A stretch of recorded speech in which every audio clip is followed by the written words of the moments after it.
এয়া দেখিছেনে ৰাতি ভাত সাজ বনাবলৈ বুলি পাকঘৰলৈ আহিছোঁ। এয়া হৈছে ৰঞ্জিতৰ উখোৱা চাউল। আপোনালোকে খায়নে বাৰু?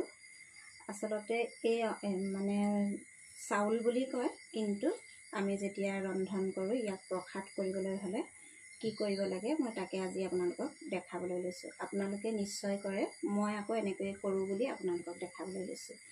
গোবিন্দ ভঁৰালৰ প্ৰসাদ এয়া ঈশ্বৰৰ প্ৰসাদ কৰিবলৈ হ'লে এনেকৈ ক'ব লাগিব যে গোবিন্দ ভঁৰালৰ প্ৰসাদ মুঠি গুৰু ভকতৰ অৰ্থে সিদ্ধ কৰিবলৈ লৈছোঁ।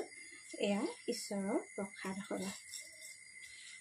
এয়া এনেকৈ 4 মুঠি অন্ন এনেকৈ ইয়াত দিব লাগিব। আচলতে আজি ঘৰখনত আলহী অতিথি নাই, ঘৰৰ সদস্য কেইজনেই ভকত হয়।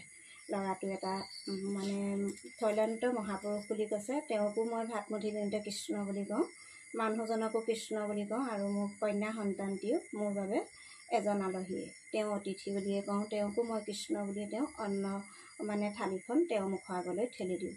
সেয়ে মই গুৰু ভকতৰ অৰ্থে সিদ্ধ কৰিবলৈ লোৱা এই প্ৰসাদ মুঠিক ঈশ্বৰ প্ৰসাদ কৰিবৰ কাৰণে এনেকৈ নিয়ম কৰোঁ।